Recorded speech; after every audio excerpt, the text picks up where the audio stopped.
घर जाके घरवाली पे चढ़ जाएगा वो, वहां तो उसकी तिली नहीं, वो जाके घरवाली को पीन देगा। उस समझ में नहीं है, मेरे हुआ क्या ठीक ठाक गया था, बिगड़ के कहाँ आया। चलिए हांडा जी को हम याद करते चुटकुले में, याद आ गया चुटकुला बिगड़ने पे। पति पत्नी की बहुत जबरदस्त तकरार हो गई। हमारे शिवनाथ हांडा जी जब प्रोग्राम लेते, जब तक वो चुटकुला ना सुनाने तो प्रोग्राम पूरा नहीं, तो उनको हम याद करते चुटकुले के रूप में। हाँ, पति पत्नी की तकरार हो गई और पति तंग आके कहता है, आज से मैं पति के पद से रिजाइन करता हूं। पत्नी ने कहा, आपका इस्तीफा स्वीकार किया जाता है, लेकिन वैकल्पिक व्यवस्था तक आप इस पद पर बने रहेंगे।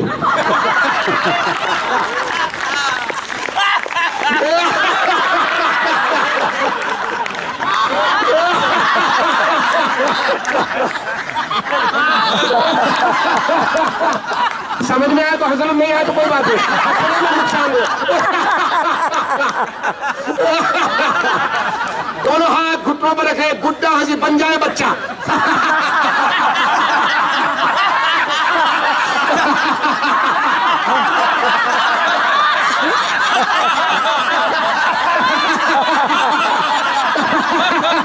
आप तो अपने हंसने भी नहीं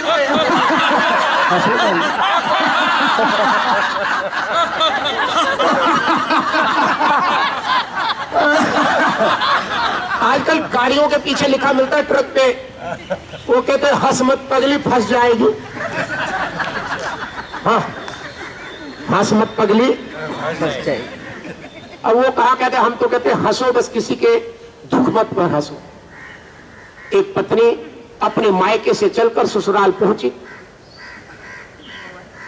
उनके पिताजी ने फोन मिलाया, जवाई राजा ने उठाया, उन्होंने कहा आजकल भूकंप ज्यादा चल रहा है। उन्होंने क्या हाल है, कह रहे जी भूकंप आ गया है। कह रहे कहाँ है, कह रहे जी रसोई में अभी तो।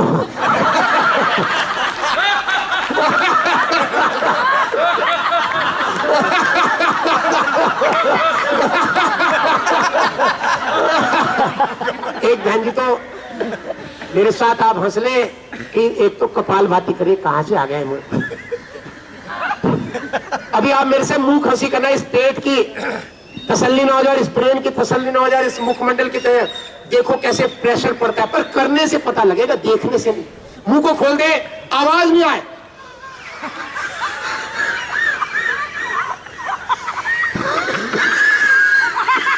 आवाज नहीं आए, ए भैया आवाज नहीं करनी, देख इसका तमाशा बगैर आवाज के।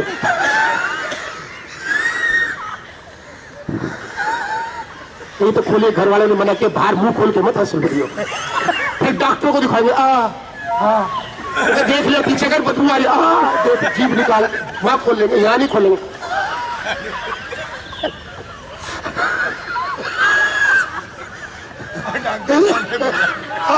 वो क्या, वो बदबू आ रही। उन्होंने खोला ही नहीं। अब ऐसी था, एक दांत का डॉक्टर था, वो अकल की दांत निकले, दर्द हो गया, माँ और खोल, मुंह खोला, और खोल, और खोल, और खोल। कह रहे भीतर बैठ के काट देगा के।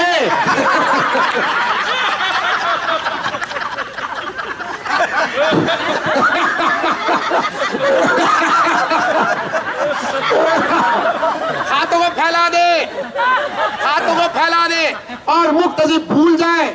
अब बच्चे हैं, बूढ़े हैं, जवान है, अमीर है, प्रधान है, जनरल सेक्रेटरी है, आर्य समाजी है, सनातनी है, नहीं समझे बात, बस हम प्रभु के झूम जाए।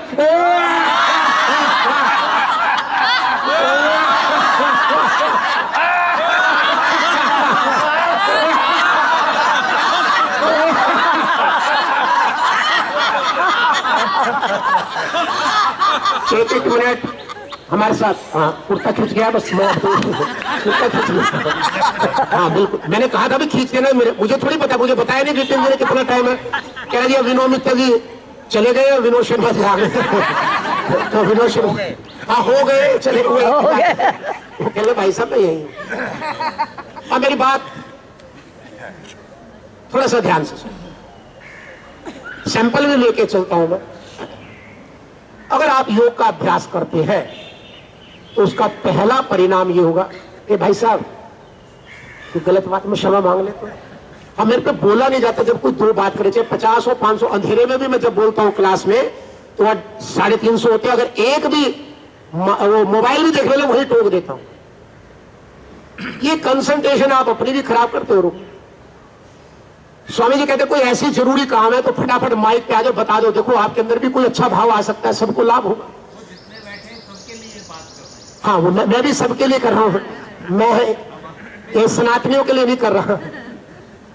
राधे राधे बोलो, आवाज कम आए, बहुत कम आए। कईयों को तो हाथ पता नहीं किस लिए दिए, डॉक्टर को दिखाने के लिए दिए, मुंह खोल के दिखाया, डॉक्टर को दिखाना, उठते ही नहीं, क्योंकि नौकरों से आदत पड़ी है सामान उठाने की। आप तो उठाते नहीं, आप तो डॉक्टर का बस डॉक्टर का इतना ही उठा। अरे उठेगा कहा जो कोई राधे राधे बोले नहीं समझे, राम राम करते नहीं, उठाते नहीं। फिर वो हाय करे तो कहते बेटे अब हाय हाय करिए तू। योग का अभ्यास करते हैं आप, शिक्षक शिक्षिकाएं साधक सभी से विनम्र प्रार्थना है, अगर आप योग का साधना करते हैं, जो क्लास में आ गए तो आसन बिछ गया तो आप योग के साधक हो गए, लेकिन वो उसका परिणाम आपके जीवन में आ रहा है या नहीं आ रहा, ये आप ही अपने आप को चेक कर सकते हैं। पहला परिणाम ये है योग का कि आपका आहार बदले। आगे नहीं मैं बोलूंगा, आगे तो फिर विचार बदलता है और लास्ट में व्यवहार बदलता है। जब व्यवहार बदल जाता है तो उसको पूर्ण साधक साधिका कहते हैं। लेकिन अगर आहार ही ना बदले तो बड़ी गलतफहमी रहती है और योग बदनाम होता है। इसका अर्थ यह है कि हम व्यायाम कर रहे हैं, योग नहीं कर रहे। मेरे साथ 5 साधिकाएं, 2 हमारे शिक्षिका है, पहले वो रोगी थी, किस बीमारी से पीड़ित थी और क्या क्या वो खाती थी, सिर्फ ये बताना है। और साधना में आने के बाद बीमारी तो सारी बहुत लंबी बीमारियां हैं, माता बहनों को बहुत होती है, बच्चों को भी होती है, ब्रोंकाइटिस, एलर्जी आजकल आम बात है, कफ ले रहे हैं, इनहेलर ले रहे। बस उनका आहार क्या था, वो अब योग में आने के बाद वो आहार वो खाते या नहीं खाते और अब क्या खाते, बस इतना ही बताना है। कुमारी भानु जी और आभा जी ये रोगी थे, संस्था से जुड़े, बीमारियां सारी ठीक हो गई और अब ये हमारे संस्था की तरफ से इनको डिग्री मिली। संस्था को कुछ टाइम के लिए एफिलिएशन मिला था, आपके विकासपुरी से भी यहाँ सामने बैठे हैं, इनमें से 2 ये भी हमारे यहाँ से और भी है। तो अब ये शिक्षिका है और आपको हैरानी हुई है, कुमारी भानु तो जीटीबी हॉस्पिटल में, आपको वो प्रशंसा भी करनी चाहिए अपने संस्था पर, आपको गुमान भी होना चाहिए कि हम कर क्या रहे हैं। ये हॉस्पिटल में 2 ग्रुप बना रखे हॉस्पिटल में, एक डॉक्टर दवाइयों पे रहते हैं और एक इसको देते हैं। जितने भी मरीज इसको अब तक दिए योग से सारे के सारे ठीक हो गए। हैरान है डॉक्टर, और इसका वो जो कॉन्ट्रैक्ट था वो डबल कर दिया और इसकी सैलरी भी डबल कर दी। हैरान है डॉक्टर। इससे पहले जितने योगी आए उनसे भी हुए, इससे पहले योगा इंस्ट्रक्टर और भी थे। मैं बस सिर्फ इतना ही बताना चाह रहा हूँ कि खेल सारा मन का उद्घाटन पर स्वामी जी ने इस बात पर बहुत थोड़ा सा जोर दिया था, मन पर। अगर आप आंखें खोल लेते, हम बार बार कहते आंखें बंद, कमर गर्दन सीध, करते ही नहीं। तो वो व्यायाम है, शरीर स्वस्थ हो जाएगा, बीमारी में भी लाभ मिल जाएगा। लेकिन आहार अगर आपका नहीं बदला तो आप प्ले स्कूल में खेलते रहे, योग की क्लास में तो आगे, लेकिन प्ले स्कूल की क्लास होती है कि नहीं होती है, आगे नहीं बढ़ेंगे। बस मुझे 2 आधा मिनट और लगे, मेरा पजामा खींच दिया त्यागी जी ने, अच्छा किया। कुमारी भानु जी ये बताइए पहले पहले क्या करती थी, क्या खाती थी और अब क्या स्टेटस है। बीमारियों के बारे में बात नहीं करेंगे क्योंकि बीमारी तो ठीक हो जाती है, आम बात है। सभी को जय श्री राधे कृष्णा जी, जय श्री राधे कृष्णा जी, जय श्री राधे कृष्णा जी, जय श्री राधे कृष्णा जी।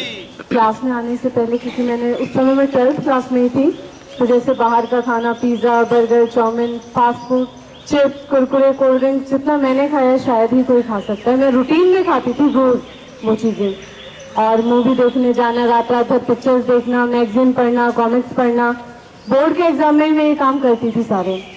पर जब क्लास में जुड़ी तो फिर छोड़ा कुछ नहीं, जैसे अंकल जी के पास बैठते रहे, अंकल जी बताते रहे कि ऐसे खाना चाहिए, ऐसे करना चाहिए, ऐसे रहना चाहिए, ऐसे माता पिता से व्यवहार करना चाहिए। फिर धीरे धीरे हुआ कि वो चीजें अपने आप ही छूटती चली गई। थोड़े टाइम बाद पता चला कि अब तो उनमें से कोई चीज को हाथ ही नहीं लगाते। 6-7 साल हो गए मुझे क्लास में आते हुए। उसके बाद वो पिक्चर देखना, वो मूवी जाना, वो कॉमिक्स पढ़ना, ये फास्ट फूड, जंक फूड बिल्कुल ही छूट गया सब कुछ। अब उसके बाद कुछ नहीं, अब तो दलिया खिचड़ी मीठा बहुत पसंद है, और अब तो भगवान का नाम, सत्संग, कीर्तन यही अच्छा लगता है। जय श्री राधे कृष्णा जी। सभी को जय श्री राधे कृष्णा जी। जय श्री राधे कृष्णा जी। राम राम जी। राम राम जी। आपको जोर पड़ रहा है बोलने, आदत नहीं है। राम राम जी बोलो। राम राम जी। मैं जब यहाँ से जुड़ी थी तो मुझे जब भी पीरियड्स आता था तो मुझे ब्लीडिंग होती थी और ब्लीडिंग मेरी रुकती नहीं थी। ब्लीडिंग रोकने के लिए और पीरियड आने के लिए, दोनों के लिए मुझे दवाई लेनी पड़ती थी और हर 10-11 महीने बाद मेरी DNC होती थी। इस तरह मेरा 4 साल तक इलाज चला महाराजा अग्रसेन हॉस्पिटल से, लेकिन मुझे कोई फर्क नहीं पड़ा। बाद में साइड इफेक्ट होने लगा दवाइयों का कि ब्लीडिंग 1.5 महीने करीबन रुकी ही नहीं और मेरी हालत इतनी हो गई थी कि डॉक्टर कहने लगे इसको ब्लड चढ़ेगा और उसकी वजह से और भी बीमारियां आने लगी, BP लो होना और सारे दिन सिर में दर्द रहना, सारे दिन पट्टी बांध के पड़े रहना घर में। लेकिन जब मैं यहाँ जुड़ी तो सर ने मुझे कुछ आहार बताया। इन्होंने मेरे को रोटी भी 10-12 दिन बंद कराई, केवल सलाद पे और जूस पे रखा। तो मेरे हाय राम रे, डॉक्टर तो कह रहे हैं कि इसको ब्लड चढ़ेगा, अब मेरा क्या होगा। लेकिन भरपेट में ये जो सर ने मुझे फल फ्रूट जो भी बताया वो मैंने लिया, क्रिया लिए की सर जी ने जो बताई और मैं अगले ही महीने जब मुझे पीरियड आया तो टाइम से आया, टाइम से चला गया और जब से मेरी कोई DNC नहीं हुई है और बिल्कुल ठीक हूँ सब बातें से। और पहले मैं आमलेट बहुत ज़्यादा खाती थी और अगर नहीं खाती थी तो मुझे ऐसा लगता था मतलब मैंने नहीं खाई, आज कुछ खाया ही नहीं है। और जैसे 1-2 दिन छोड़ के बृहस्पति है, शनिवार है, उस दिन छोड़कर मैं सारे दिन खाती थी, रोज ही खाती थी, बच्चों को भी खिलाती थी। अब मेरे घर में मतलब मैं भी प्याज भी नहीं खाती हूँ, प्याज भी मेरी छूट गई और गुप्ता जी तो खाते नहीं थे, शुरू से नहीं खाते थे वो कोई भी चीज़, सात्विक आहार वाले थे। और अब बच्चे भी प्याज का छौंका नहीं खाते, वैसे वो आलू टमाटर में भी कहते थे मम्मी प्याज का छौंका लगाओ। अब मेरे यहाँ बिल्कुल अलग खाना बनता है और बच्चे भी खा लेते हैं और मैं बिल्कुल सही हूँ और सारे दिन बहुत अच्छा लगता। जय श्री राधे, जय श्री राधे। बस मेरे यही प्रार्थना थी सभी से कि ये अपने आप में देखे, अगर ये परिवर्तन हो रहा है आहार का तो हम योग के मार्ग पर आगे बढ़ रहे हैं। अगर नहीं है तो नुकसान तो कुछ होगा नहीं, लाभ तो होगा। हो सकता है कभी ना कभी वृत्ति बदल जाए तो फिर आहार बदलेगा, फिर विचार बदलेंगे, राशि और तामसिक सात्विक और फिर व्यवहार बदलेगा। इन्हीं शब्दों के साथ मैं अपनी वाणी को विराम और विपिन की क्लास को मैं शुभकामनाएं देता हूं और कहता हूं कि हर वर्ष मनाए, कुछ वो अपना अनुभव बात लगे। मैं नीरू शर्मा जनकपुरी C2 205 में रहती हूँ और पिछले 2 साल से मैं इस क्लास से जुड़ी हुई हूँ। मैं एक एक्सपीरियंस अपना बताना चाहती हूँ। मैंने एक रूटीन चेकअप में अपना लीवर फंक्शन टेस्ट करवाया और मेरे वो सारे टेस्ट रेंज से बाहर थे। तो रेंज से बाहर होकर ऐसे लगा पता नहीं क्या बीमारी हो गई है। तो मैंने एरिया के जितने भी डॉक्टर्स हैं उनको दिखाया। एक बहुत ही हमारे यहाँ पे रिप्यूटेड डॉक्टर हैं, मैंने उन्हें दिखाया तो उन्होंने कहा ये आपका फैटी लीवर है और इसके साथ ही अब आपका ऐसे ही रहेगा, ये जो चीज़ें रेंज के बाहर आ गई हैं ये वहीं रहेंगी, ये आप कर सकते हैं, ये और ना बढ़े। तो मैंने कहा ठीक है। और वो कहते हैं कि आप दवाइयाँ हम लिख देते हैं, वो आप ले लें। आप विश्वास नहीं करेंगे, उन्होंने दवाइयाँ दी मुझे। 2000 की मेरी मेडिसिन आई, मैंने घर ला के दिखाई। उन्होंने भी सोचा पता नहीं से क्या बीमारी हो गई है। और डॉक्टर साहब ने ये कहा कि अपना थोड़ा सा जो लिविंग स्टाइल है वो आप चेंज करिए। तो मैं बहुत पास ही यहाँ पे रहती हूँ, तो मैंने कहा चलो ये छोटा सा पार्क है, यहाँ चक्कर लगा लिया करूँगी। तो मैं यहाँ चक्कर लगाना शुरू किया तो यहाँ पे क्लास चल रही थी। तो मैं बहुत ही रिजिड टाइप का करैक्टर हूँ, तो मैंने अपना मुंह इधर ही कर लिया कि मुझे नहीं जाना, पता नहीं ये क्या हो रहा है। मैंने 2-3 चक्कर लगाए, मैं वापस चली गई। अगले दिन भी मैंने 2-3 चक्कर लगाए। तो गुरु जी की जो तरीका है गुरु जी का बताने का, वो इतना मैग्नेटिक पुल है कि मैंने सोचते हुए कि मैंने नहीं करनी, मैं घर गई और एक चादर ले आई कि चलो करके देख लेती हूँ कि क्या कर रहे हैं। तो मुझे बहुत अच्छा लगा और मैंने रोज़ आना शुरू कर दिया। आप यकीन माने विदिन 6 मंथ्स मैंने दोबारा अपने रिपीट कराया। मेरे सारे liver function test they are in control and they are in range. मैं पूरी क्लास की तरफ से, यहाँ बैठे कई और लोग हैं जिन्होंने बहुत फ़ायदा महसूस किया है।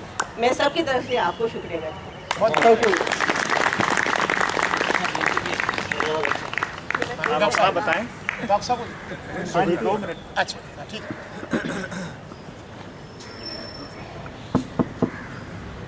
जय जय श्री राम। ये भी हमारे गुरुजी ने सिखाए। जय जय श्री राम भी हम अभी एक दूसरे को मिलते हैं, टेलीफोन करते हैं, पहले जय जय श्री राम। जय जय श्री राम। बहुत अच्छा। अच्छा, मेरे को आर्थराइटिस है। अभी 3 साल पहले मेरे डॉक्टर ने बता दिया कि सर्जरी करवानी है। अगर आप ये पैर के सर्जरी नहीं करवाओगे तो ये पैर भी आपका बेकार हो जाएगा, फिर तो दोनों एक साथ करोगे। मगर मुझे पता नहीं, सर्जरी मैं नहीं करना चाहती थी। फिर भी योगा तो वैसे 7 साल पहले, मतलब शुरू से 2004 से 7 साल तक मैं रामदेव जी के साथ जुड़ के योगा करती थी घर पे। पहले उनके शिविर अटेंड किया 2 बार, फिर घर पे टीवी देख के करती थी। फिर उसके बाद 2 साल वैसे पता नहीं किस, थोड़ा सा पीठ में दर्द हो गया था, उस चक्कर में छूट गया। फिर उसके बाद माला जी है यहाँ पे शिविर में आती है, उन्होंने मेरे को जबरदस्ती करके बुलाया, आंटी इधर तो आओ, पार्क में कर रहे हैं। मैंने कहा पार्क में कुछ लोग ऐसे ही कर रहे होंगे, उधर जाके क्या करना है। फिर भी वो बार बार बोलने लगी। मेरे हस्बैंड ने बोला एक बार जाके तो देखो। आई थी और एक बार गुरुजी ने मेरे को ठोका, कपालभाति बहुत स्लो करते हो तुम, ऐसे करके। अगले मैं घर जाके बोला नहीं, रामदेव जी का जो कपालभाति और इनके कपालभाति में डिफरेंस है, मैं ऐसे मन में करके मैं जाना नहीं चाहती। मेरे हस्बैंड ने बोला थोड़े दिन जाके तो देखो। ठीक है, अगले दिन से मैंने जैसे इन्होंने बोला वैसे किया। अभी और जैसे मित्तल जी ने बोला, शर्मा जी ने बोला, वैसे मैंने आहार मेरा कंट्रोल किया और यहाँ रेगुलर आती रही। उससे मेरा 12 किलो वेट कम हो गया है। और उन दिनों में मैं 5 मिनट भी खड़ी नहीं हो सकती थी। रोटी बनाने के लिए घर पे और औरत लगा दी थी कि मेरे से 4 रोटी नहीं बनाई जाती। मेरे हस्बैंड के लिए 2, मेरे लिए 2 रोटी बनाने के लिए खड़ी नहीं हो सकती थी, तो मैंने मेड लगा दी थी कि वे कर लो। अभी यहाँ योगा में आती हूँ, 1 साल हो गया। मैं देखो, आप जब से प्रोग्राम 5:30 बजे शुरू हुआ है, अभी तक खड़ी हूँ मैं, अभी तक खड़ी हूँ। हाँ, मुझे तो पकड़ के लाते थे, कोई मेरा बैग पकड़ के लाता था। अभी तो सब देख आपके सामने। बहुत बढ़िया, थैंक यू वेरी मच। एक सेकंड देखिए, माता जी ने कहा मैं 7 साल से योगा करती थी, घर पे करती थी। बात को समझ ले, बस ये फिर डॉक्टर साहब बोलेंगे। दिशा अगर ठीक नहीं है तो दशा नहीं सुधरेगी। बिल्कुल ठीक है। आप अपना समय भी लगा रहे हैं और भी पता नहीं क्या क्या लगा रहे हैं। 12 किलो वेट भी कम हो गया। वो कहते मैं 4 रोटी नहीं खड़ी करके बना सकती थी, अब वो जब से प्रोग्राम चलता है वही खड़ी है, बाकी तो सब बैठे। इसका अर्थ क्या हुआ? हम यहाँ पर दिशा ही सुधारते, बाकी काम तो आपका अपने आप ही बन जाता है। बोलो राधे राधे। दिशा सुधरेगी तो दशा सुधरेगी। अगर दिशा नहीं सुधरे तो आप कहते कैसे करो, हरी हरी हरिद्वार जाने रोड आपने भटिंडे का अगर पकड़ लिया तो भटिंडा पहुंचोगे और बॉर्डर क्रॉस हो गए तो पाकिस्तान फिर जेल में पड़े रहना। हमारे बीच में डॉक्टर अनिल शर्मा जी आपको कुछ बताएंगे। बहुत सुंदर विचार, हमारे एक डायरेक्शन, एक एग्जाम्पल इस तरीके से हमें सेट करके लोग बताते हैं तो हमें और उत्साह बढ़ता है। हमारे संस्थान का एक एम जो जन जन तक योग को पहुंचाना है वो पूरा होता है। एक सिंपल सी बात समझ लें, अगर हम बीमार होते हैं और घर वाले अगर हमें हॉस्पिटल ले जाते हैं तो सबसे पहले डॉक्टर क्या करता है?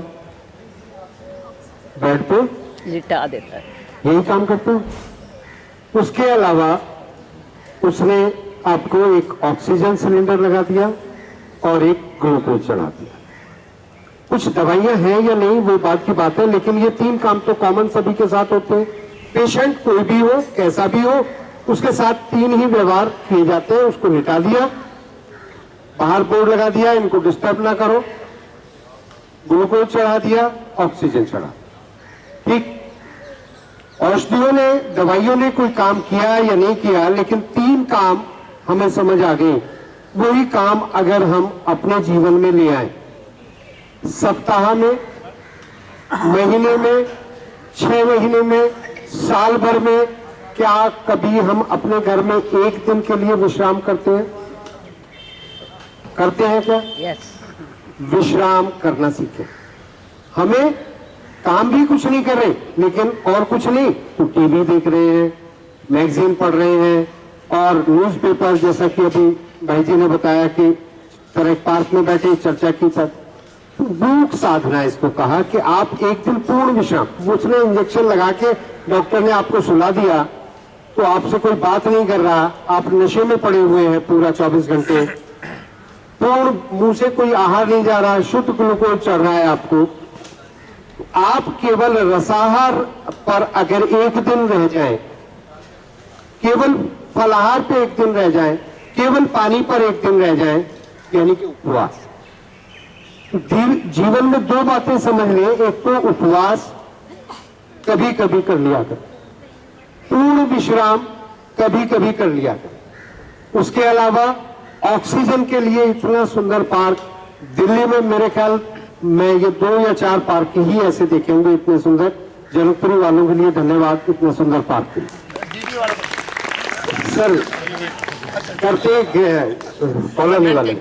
तो बेसिक क्या है कि इससे अच्छा प्राणायाम नहीं हो सकता है कि आप पार्क में आकर बैठ जाएं, यहां आकर चर्चा ना करें, मूक बैठे, प्राणायाम करें और फलाहार लें, रसाहार लें। अगर बीमार हैं तो सप्ताह में केवल 3 काम, जिस काम के लिए आपने डॉक्टर को 20,000 50,000 एक दिन के दे आए, ऑक्सीजन सिलेंडर लगाया, ग्लूकोज लगाया और उसने नशे का इंजेक्शन देके सुला दिया, तो क्या काम सॉल्व हुआ?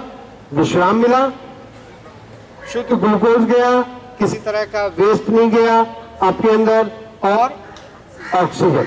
तो यही 3 काम बिना पैसे के भी कर सकते हैं आप।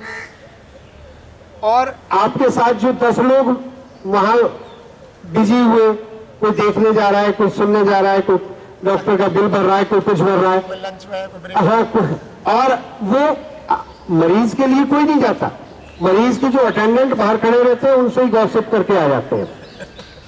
आने जाने में कितने लोगों को नुकसान हुआ, कितने लोगों का समय खराब हुआ, एक आपके कारण।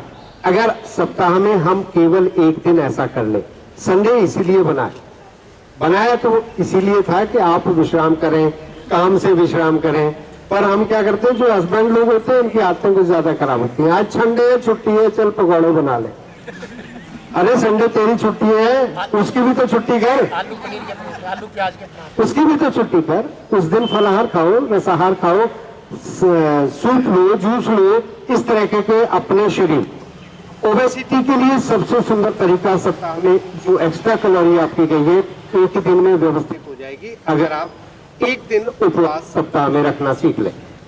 उपवास करें, प्राणायाम करें और पूर्ण विश्राम करें।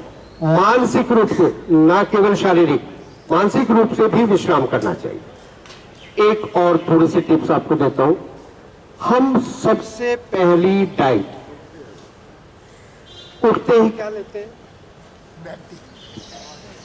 बैठ टी। चाय आपकी सबसे बड़ी दुश्मन है, कारण आपने जो खाया पिया वो पूरी तरह से अभी एक तो हम लेट नाइट खाते हैं, कल्चर ऐसा है दिल्ली वालों का, लेट नाइट खाते हैं, अभी तक पूरी तरह से वो पचा नहीं, अभी पूरी प्रक्रिया पाचन की पूरी हुई नहीं, आपने चाय उसके अंदर फेंक दी, एसिडिटी बढ़ेगी ही, गैस बनेगी ही, फिर डकारे लेंगे, पेट का फारा आगा। हमारा एब्डोमेन एक्चुअली इतना फूला हुआ होता नहीं है। क्यों फूल जाता है?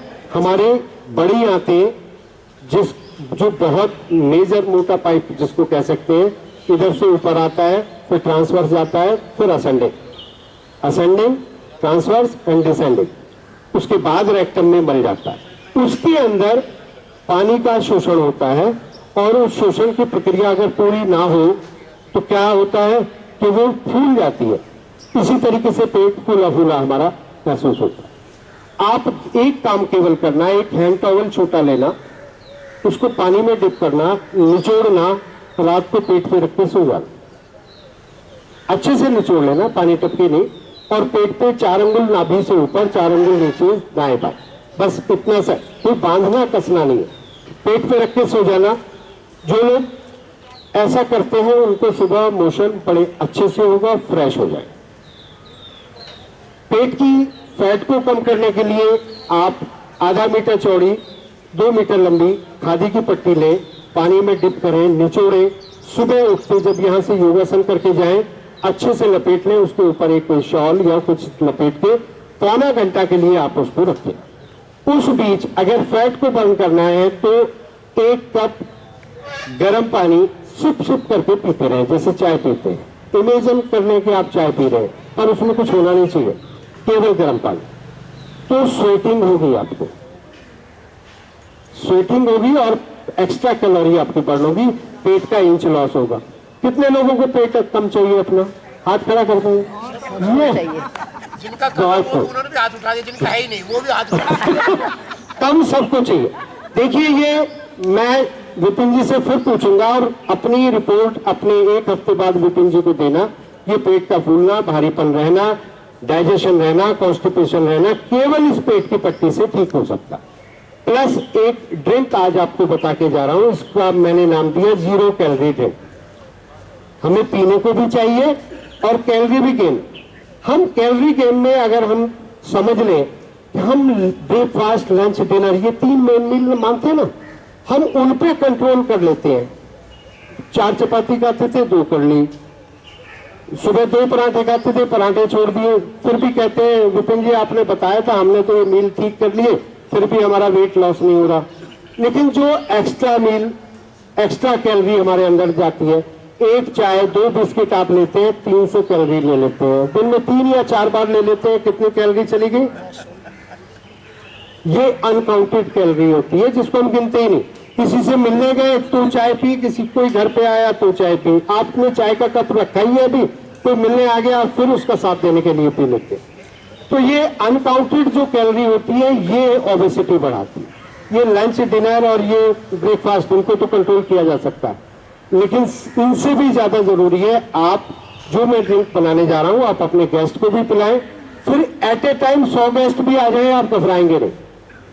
समझ लें क्या करना है कि 1 कप पानी उबाले और उसमें चुटकी भर जीरा, भुना जीरा ऐसे हाथ से मसल के उसमें डाल ले। थोड़ी सी अजवाइन, वो भी भुनी हुई, ऐसे डाले। जीरा थोड़ा ज्यादा हो, अजवाइन कम हो, नहीं तो कड़वाहट आएगी। फिर उसको चाय की तरह उबलने दें, छान के रख ले।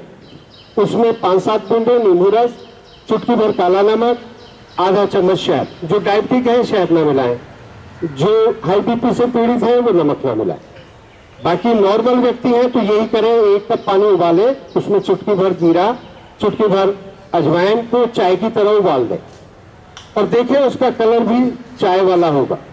और जो 8 PM वाले हैं उनके लिए 8 PM वाला कलर होगा। उसको छान लें। छानने के बाद थोड़ा सा काला नमक, थोड़ा सा आधा चम्मच शहद और कुछ बूंदे नींबू रस की। उस ड्रिंक को आज जाके पीना आपको 3 घंटे चाय की तलब नहीं लग सकती। 3 घंटे। आपको कोई पूछे भी कि चाय पियोगे कि नहीं यार, इतनी बढ़िया चीज पी हुई है, अब तो चाय जीवन में भी नहीं पिएंगे। और अगर इस ड्रिंक को आप सुबह शाम पिए तो पूरा दिन आपको चाय पीने का मन नहीं करेगा। इसका फायदा और क्या होगा? एक तो आपकी ये जो चाय की आदत है वो धीरे धीरे कम हो जाएगी, क्योंकि जो भी बुरी आदतें हैं ना वो छूटती बड़ी कम है। तो उनको छोड़ने का यही तरीका है कि आप चाय को पिए, तो आप पिएंगे भी तो आपको टेस्ट नहीं आएगा, आप कहेंगे नहीं चाय नहीं, यही ठीक थी। सुबह शाम 2 बार पीना शुरू करें। कॉन्स्टिपेशन को दूर करती है, डाइजेशन को इंप्रूव करती है, लॉस ऑफ एपिटाइट को ठीक करती है, फैटी लीवर को ठीक करती है। ये ड्रिंक है आप इसको यूज करना शुरू करें और 1 हफ्ते बाद अपने विपिन जी, गुरुजी, मुझे तो गुरुजी नाम यही पता लगा, गुरुजी को